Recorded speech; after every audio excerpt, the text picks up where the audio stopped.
Hello po. Happy Sabbath, mga kapatid. Kumusta? It's been 1 month and 10 days yata. Yung last na nagkita-kita tayo wala nung nag-retreat. Ano na talaga, wala nang pag-asa that time. Sabi ko, matutulog na lang ako sa kwarto. Kasi hindi talaga ako makapag-join sa inyo that time kasi hindi ko alam. May sakit na pala ako na medyo malala. So, ayun, hindi ko alam kasi kaninang maaga naman ako nagising. Gusto ko na magsimba. Kaso, biglang sinumpong ako kagabi, tsaka kaninang umaga. Kaya sabi ko, hindi na lang siguro muna ako magsisimba. Pero sabi ni Doc, pwede na daw, basta wag lang magpapagod. Pwede pa rin daw magsimba. Pero may 2 months pa ako na para magpahinga. So, ang title ng testimony ko, social, may ano pa. May, may PowerPoint pa. Actually, kanina ko lang ito ginawa, lunchtime. Ang title ay 8 hours left. So, ang testimony ko ay about sa aking buhay for the past 3 months. Ito yata yung pinakaayaw ko, yung magte-testimony. Parang mas magandang mag-lecture. So yung lecture may naka-ready na. Ito parang masyadong personal. So mag-ready na kayo na guys ng tissue. Nagbaon na ako dito para sigurado. Ha? Hindi talaga ako matatawa kasi nandiyan si Nanay Becca. Charot. Ayun po. So ang title is 8 hours. Sinulat ko na lang para hindi ko makalimutan. So nakalagay dito, for the past 3 months, not eating. So, hindi ako kumakain since March, April, May, ano daw ngayon? June 24. So, parang hanggang June 4, hindi ako kumakain. As in, kahit ano talagang gawin namin ng doktor, wala talaga. Ano lang, isinusuka ko lang, tapos hindi pumapasok sa ano ko. Dextrose pwede, kaso yung talagang food, kahit gulay, prutas, kahit gatas, kahit ano, wala talaga. Sabi ko, nakakahiya naman, health lecturer ako, tapos hindi gumagana yung mga pagka-vegetarian ko, wala talaga lahat. So sabi ko, Lord, tatanggapin ko na, mamamatay na ako, pero pwede pakibilisan, sabi kong gano'n. Kasi ang hirap pala yung pag nagkasakit kayo, nagsasuffer ka, parang mas masakit pala yun. Dapat kung magkakasakit kayo, mabilisan lang. Wag di ba yung mga nagkakaroon ng cancer, inaabot pa ng ilang months, sobrang naghihirap sila. So sabi ko, sana yung akin, yung sa sakit ko, mabilisan lang para punta agad sa heaven. Parang ganun naisip ko nun eh. Parang ayoko na ng pain. Nakakasawa kasi parang 3 buwan kang pahihirapan. So, sabi ko dito, I thought it's a thyroid gland problem. So, akala ko yung dito sa thyroid natin, kaya hindi tayo makakain. Di ba namimili yung thyroid gland natin? Especially dun sa mga may sakit. Bawal yung ganito, bawal yung ganyan. Minsan sa mga buntis, di ba, thyroid din yung problema nila pag di sila makakain. Yung iba, naglilihi, gano'n, di ba? So yun sa akin, sabi ko, baka thyroid gland to. So pumunta ako sa doktor, nagpa-check up ako. 3 ospital yung pinuntahan ko. Sabi ko, bakit parang mali-mali yung nila, yung diagnosis nila, parang mali-mali. Sabi ko, mamatay na siguro kasi wala nang makapagsabi sa akin kung ano yung sakit ko. So sabi ko, nag-new start naman ako. Nag-vegetarian naman ako. Ginagawa ko naman lahat, pero bakit ganun? Wala, parang hindi umiepekto. Then yun na nga. So sa loob ng 3 months, pabalik-balik ako doon sa doktor ko. Sabi niya, but my doctor said, let me check your abdomen. So ito nga, i-check na lang daw tong abdomen ko and your uterus. Maybe we could find something. So, baka may mas matagpuan sila kapag nakita na yung laman ng abdomen ko. So, it was a difficult decision kasi kailangan bubuksan. Hindi kasi siya nag-a-appear sa ultrasound, mga kapatid. Kasi yung ultrasound, makikita lang doon, bawa bones, o kung makapal yung laman, makikita sa ultrasound. Yung sa akin kasi, parang liquid lang siya. Liquid na nagli-leak. So for 3 months akong dinudugo. O sabi ko, ano kayang sakit to?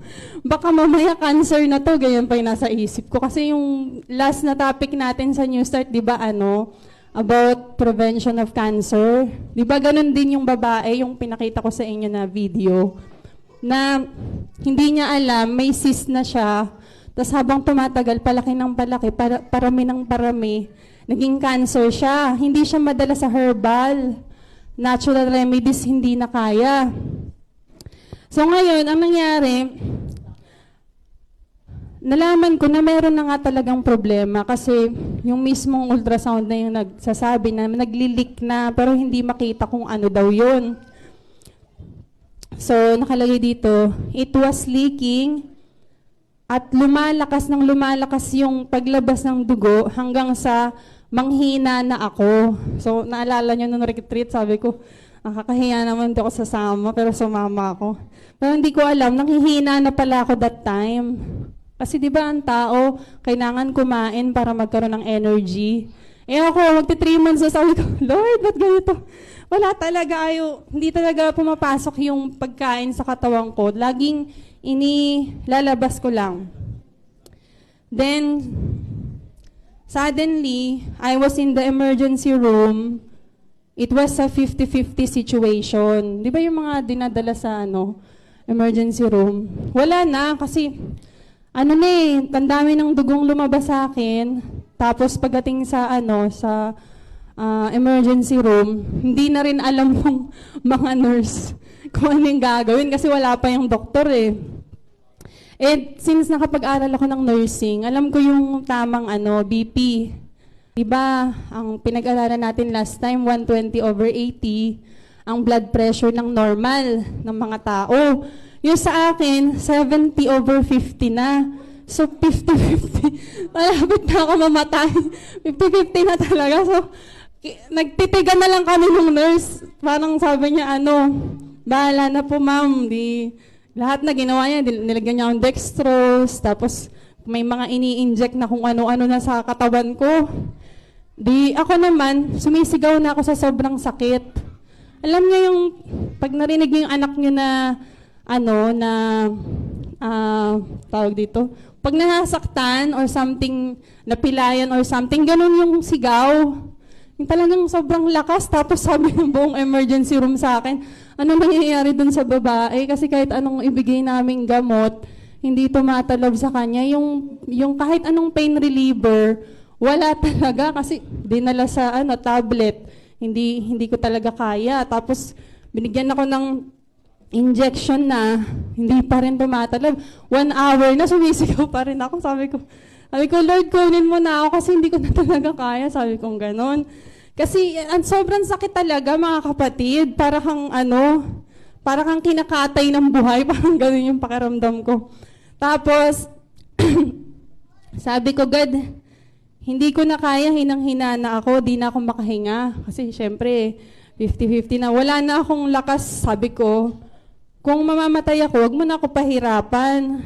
Sabi ko, sobrang sakit na, Lord, hindi na kaya i-absorb ng physical tsaka mental. Kasi sabi nila, yun? Mind over body lang daw, di ba? Yung mga ganon. Be positive, be positive. Hindi pala siya applicable pag nandun ka ng sitwasyon na ganon, hindi mo na kayang maging positive kasi nga, ubus na yung dugo mo. Wala nang energy, wala na lahat. Then, sabi ko, umaaray na ako, tapos, kung i-measure yung pain, 1/10, 1 yung pinakamababa, tapos 10 yung pinakamataas, 11 yung pain ko. Imagine niyo.